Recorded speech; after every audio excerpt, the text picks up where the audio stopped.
Hello, this is the Mooning Gardener, and I'm just taking a look at my grass here. It is frozen.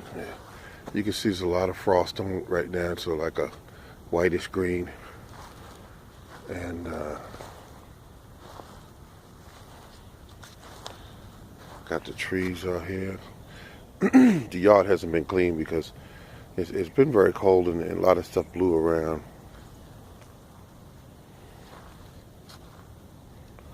Three trees grown in a high density. And that green container right there is my sand where I put my cuttings in.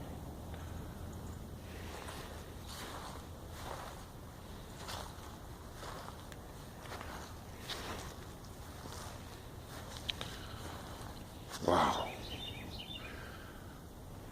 This is after the winter. I have all my trees here. Everything is brown, and here we got a whole patch of grass that died back. That's going to become fertilizer once I cut it back. You know, this right here, all this green, it grows up real big when the weather changes. So we got okra that was left from last year, one plant. This was my plant I got my seeds from. It's probably still, yeah, still have pods on here. Over here where I planted my watermelons. Over here, I tried to put some late season collard greens in. They didn't take. Look at all this green here, waiting to get a couple of warm days, and it'll just start shooting up. But I use all of that for fertilizer. But once the weeds grow, I do a large trash can, like a 32-gallon. I do a large trash can. I put a number of weeds in the bottom, different weeds. The only thing I don't put in there is tomato plants. But at any rate, I get all the plants, cut them, put them in a container, leave them there for about 3 weeks to a month, and they create all of this green, dark liquid that I use all year to fertilize my plants, because I do not spend a great deal of time just buying fertilizer. This is what tree is this? This is my pear tree. It needs to be trimmed because it's hard for a tree to have openings where you can get sunlight into them if it's all jammed up like this. This here is another tree. This is my delicious pear tree, and oh, it has spurs.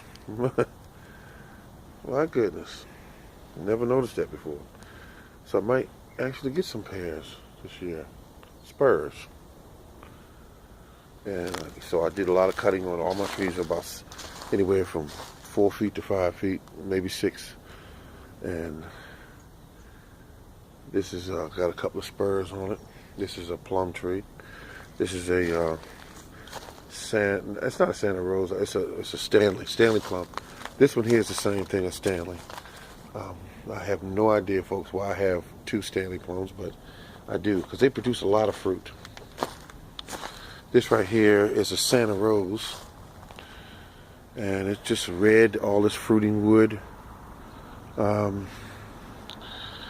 This is a beautiful tree. This one here came here. I always tell a story about this one. This one came here, had one single thin root that looked like a piece of string, like a thin string, one root. And I said there was no point in putting it in the ground, it's going to die. And it did not die. I put it in the ground and it took off. Now this is a standard tree. This is a standard. I don't play with this one here. I keep it cut back because it'll get big on you quick. Over here, all this is frozen. This is all compost materials, and I'll straighten it up when the weather permits. This is all frozen. There's wood, there's grass, there's eggshells, there are tree limbs, and that's how it works. This is the Morning Gardener showing you how to do it. And this right here was cut back. This is my golden raspberry. I cut it all the way to the ground just to see what would happen. Okay, I'm getting ready to go in and get out of this cold. It's about 20-some degrees now. And look, I'll see all the wood that's around the trees. I'm going to show you this real quick. See all the wood that's piled around the trees? That's fertilizer. That's why I put it there. See all the wood around. You can see them now at the time of year. This tree is pretty thick. And I put it in there. It was the size of a pencil. The thickness of a pencil. Alright, this is the Morning Gardener with one of his Honeycrisp apple trees. I have a total of 5. Thank you.